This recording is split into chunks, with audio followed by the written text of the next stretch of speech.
Hello,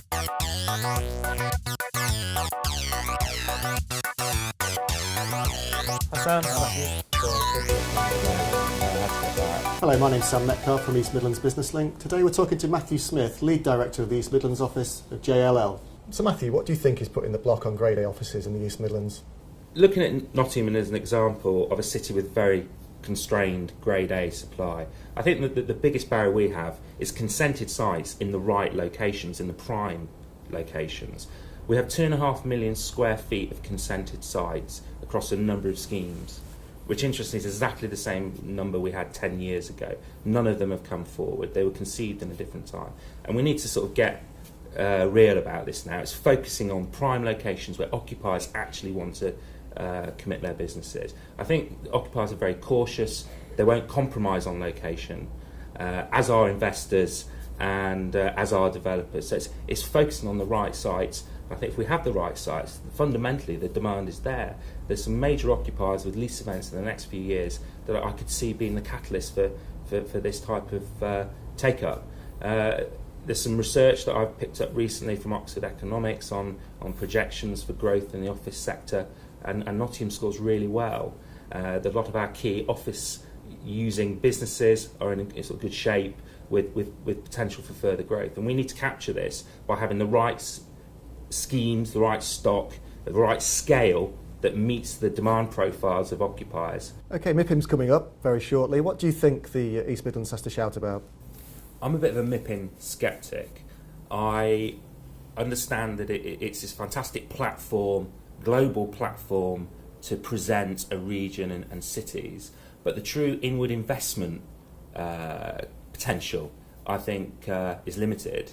I understand the reasons why we need to be there, but it's a very crowded marketplace. There's a lot of other cities with a similar message, and there's huge overlap. You go from one to the other, you're listening to the same offer, and I think it's very important we differentiate ourselves very clearly from those other cities with something a bit different. Than we're open for business, and we've got lots of sites for you to come and build. We've got some interesting opportunities as I see it, but as an inward investment opportunity, I think our growth and our sort of economic vitality is going to come from the indigenous businesses or businesses that already have a hook in the East Midlands, and that's where we need to focus our attention as a region.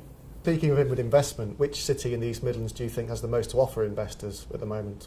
This is always a controversial question to sort of pick out cities, but putting my sort of investor's hat on and understanding the mindset of investors and big corporate occupiers and what they're looking for, I think it's got to be Nottingham.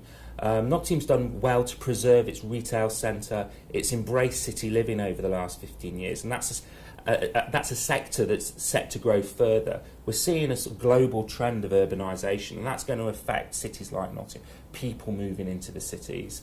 And we've got a strong retail offer, strong leisure offer, two big universities, big student population, and some interesting growth sectors that are very present in Nottingham in terms of sort of biomedical and IT and advanced manufacturing. So looking at it from how an investor would approach it, there's a much stronger retail story as I see it.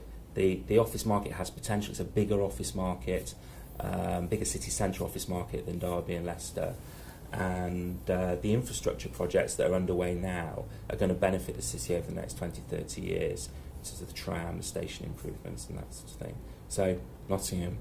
Looking to the future, Matthew, what do you think the city centre 10 years' time will look like? That's a good question, because it's the decisions and policies cities make now that are going to affect how it looks in 10 years' time. And that's against a background of this urbanisation trend and creating a platform that allows growth in our city centres. The retail market is changing, as we know, with multi-channel shopping. We have too many shops in the UK. We're going to see a contraction of the sort of retail offer within our cities.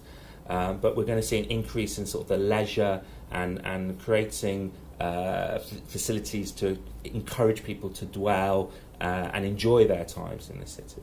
We're going to see growth in city living that follows these national trends, and I'm hoping we'll see much more office development within the city centre that feeds into the retail markets, it feeds into the leisure market. But I think it's very important that we create the right platform now for this to happen. It's not a given. You've got to create the right environment for your cities to grow, or you're at risk of sort of slipping off the list. It's important to get our public realm right and our public transport infrastructure right. The tram will make a big difference to Nottingham. I think cities like Leicester and Derby, the real challenge is keeping the vitality in their centres alive, and that's attracting office workers in there, more students into the city centres, and more people living there as well as working there. Okay, Matthew Smith, many thanks for your time. No, my pleasure.